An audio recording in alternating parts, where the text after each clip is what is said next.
kata imam besar. Benarkah demikian? Jawab Stefanus.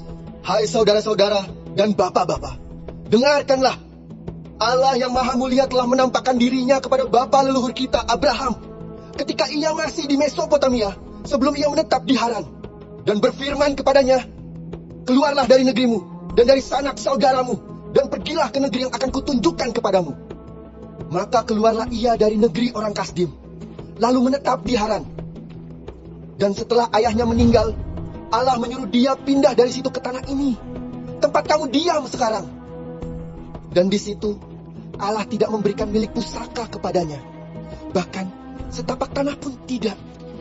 Tetapi ia berjanji akan memberikan tanah itu kepadanya, menjadi kepunyaannya dan kepunyaan keturunannya, walaupun pada waktu itu ia tidak mempunyai anak. Beginilah firman Allah, yaitu bahwa keturunannya akan menjadi pendatang di negeri asing, dan bahwa mereka akan diperbudak dan dianiaya 400 tahun lamanya. Tetapi bangsa yang akan memperbudak mereka itu akan kuhukum, firman Allah. Dan sesudah itu mereka akan keluar dari situ dan beribadah kepadaku di tempat ini. Lalu Allah memberikan kepadanya perjanjian sunat. Dan demikianlah Abraham memperanakan Ishak, lalu menyunatkannya pada hari yang ke-8. Dan Ishak memperanakan Yakub, dan Yakub memperanakan ke-12 bapa leluhur kita. Karena iri hati, bapa-bapa leluhur kita menjual Yusuf ke tanah Mesir. Tetapi Allah menyertai dia dan melepaskannya dari segala penindasan, serta menganugerahkan kepadanya kasih karunia dan hikmat ketika ia menghadap Firaun, raja Mesir. Firaun mengangkatnya menjadi kuasa atas tanah Mesir dan atas seluruh istananya. Maka datanglah bahaya kelaparan menimpa seluruh tanah Mesir dan tanah Kanaan, serta penderitaan yang besar, sehingga nenek moyang kita tidak mendapat makanan.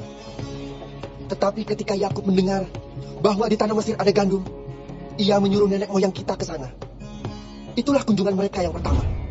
Pada kunjungan mereka yang kedua, Yusuf memperkenalkan dirinya kepada saudara-saudaranya. Lalu ketahuanlah asal-usul Yusuf kepada Firaun. Kemudian Yusuf menyuruh menjemput Yakub, ayahnya, dan semua sanak saudaranya, 75 jiwa banyaknya. Lalu pergilah Yakub ke tanah Mesir.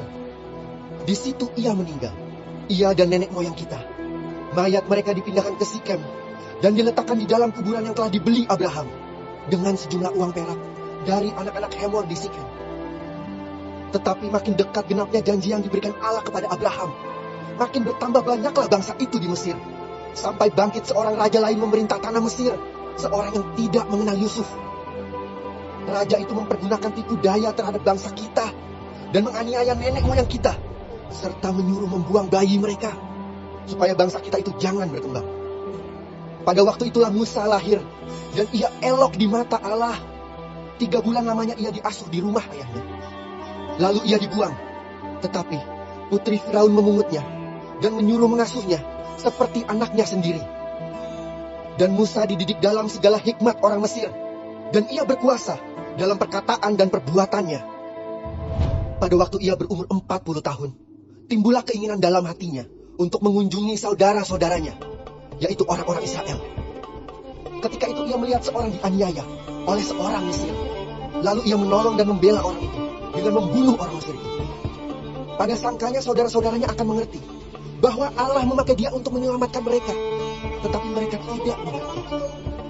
Pada keesokan harinya, ia muncul pula ketika 2 orang Israel sedang berkelahi. Lalu ia berusaha mendamaikan mereka. Katanya, saudara-saudara, bukankah kamu ini bersaudara? Mengapakah kamu saling menganiaya?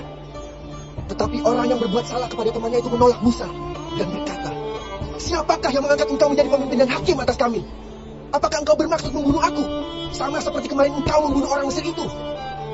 Mendengar perkataan itu, larilah Musa dan hidup sebagai pendatang di tanah Midian. Di situ, ia memperanakan 2 orang anak laki-laki. Dan sesudah 40 tahun, tampaklah kepadanya seorang malaikat di padang gurun Gunung Sinai, di dalam nyala api yang keluar dari semak duri. Musa heran tentang penglihatan itu. Dan ketika ia pergi ke situ untuk melihatnya dari dekat, datanglah suara Tuhan kepadanya. Akulah Allah nenek moyangmu, Allah Abraham, Ishak dan Yakub.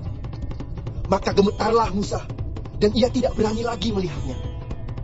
Lalu firman Allah kepadanya, tanggalkanlah kasutmu dari kakimu, Sebab tempat di mana engkau berdiri itu adalah tanah yang kudus. Aku telah memperhatikan dengan sungguh kesengsaraan umatku di tanah Mesir. Dan aku telah mendengar keluh kesah mereka. Dan aku telah turun untuk melepaskan mereka. Karena itu, marilah engkau akan kuutus ke tanah Mesir. Musa ini yang telah mereka tolak dengan mengatakan, siapakah yang mengangkat engkau menjadi pemimpin dan hakim? Musa ini juga telah diutus oleh Allah sebagai pemimpin dan penyelamat oleh malaikat yang telah menampakkan diri kepadanya di semak duri itu. Dialah yang membawa mereka keluar dengan mengadakan mujizat-mujizat dan tanda-tanda di tanah Mesir, di Laut Merah, dan di padang gurun 40 tahun lamanya. Musa ini pula lah yang berkata kepada orang Israel, seorang nabi seperti aku ini akan dibangkitkan Allah bagimu dari antara saudara-saudaramu. Musa inilah yang menjadi pengantara dalam sidang jemaah di padang gurun, di antara malaikat yang berfirman kepadanya di gunung Sinai dan nenek moyang kita. Dan dialah yang menerima firman-firman yang hidup untuk menyampaikannya kepada kamu. Tetapi nenek moyang kita tidak mau taat kepadanya. Malahan mereka menolaknya. Dalam hati, mereka ingin kembali ke tanah Mesir. Kepada Harun, mereka berkata, buatlah untuk kami beberapa Allah yang akan berjalan di depan kami. Sebab Musa ini yang telah memimpin kami keluar dari tanah Mesir. Kami tidak tahu apa yang telah terjadi dengan dia. Lalu pada waktu itu, mereka membuat sebuah anak lembu dan mempersembahkan persembahan kepada berhala itu. Dan mereka bersuka cita tentang apa yang dibuat sendiri oleh mereka. Maka berpalinglah Allah dari mereka dan membiarkan mereka beribadah kepada bala tentara langit, seperti yang tertulis dalam kitab nabi-nabi. Apakah kamu mempersembahkan kepadaku korban sembelihan dan persembahan selama 40 tahun di padang gurun itu? Hai kaum Israel, tidak pernah. Malahan kamu mengusung kemah Moloch dan bintang dewa Refan. Patung-patung yang kamu buat itu untuk disembah. Maka aku akan membawa kamu ke dalam pembuangan sampai di seberang sana Babel. Kemah kesaksian ada pada nenek moyang kita di padang gurun, seperti yang diperintahkan Allah kepada Musa untuk membuatnya menurut contoh yang telah dilihatnya. Kemah itu yang diterima nenek moyang kita, dan yang dengan pimpinan Yosua dibawa masuk ke tanah ini, yaitu waktu tanah ini direbut dari bangsa-bangsa lain yang dihalau Allah dari depan nenek moyang kita. Demikianlah sampai kepada zaman Daud.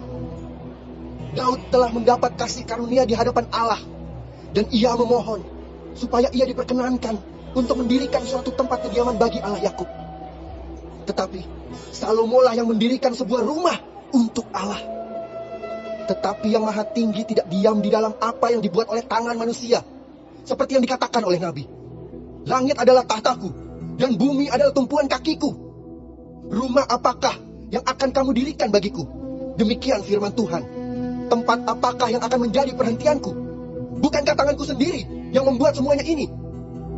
Hai orang-orang yang keras kepala dan yang tidak bersunat hati dan telinga, kamu selalu menentang Roh Kudus, sama seperti nenek moyangmu. Demikian juga kamu.